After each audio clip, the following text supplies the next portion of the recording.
എന്റെ മോളെ തട്ടിക്കൊണ്ടുപോയി.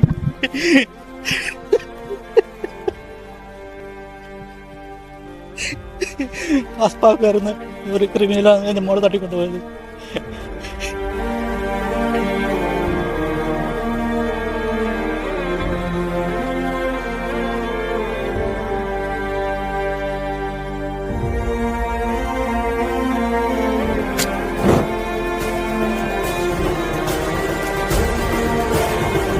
ಹೋಗ್ಬೇಡಿ ಆಯ್ತಾ.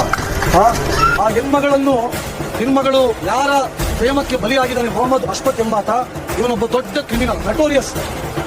ಇವನ ಮೇಲೆ 10 ರಿಂದ 12 ಕೇಸು ಕಾಸರಗೋಡಿನ ವಿದ್ಯಾನಗರದಲ್ಲಿದೆ. ಕಾಸರಗೋಡಿನ ಯಾರು ಅಲ್ಲಿದ್ದಂತಹ ಮುಸಲ್ಮಾನರು ಮುಖಂಡರಿದ್ದಾರೆ, ನಾನು ಅವರಿಗೆ ಹೇಳ್ತಾ ಇದ್ದೇನೆ, ದಯವಿಟ್ಟು ನಿಮ್ಮ ಯಾರು ಮೊಹಮ್ಮದ್ ಅಶ್ಫತ್ನಿಗೆ ಬುದ್ಧಿ ಹೇಳಿ.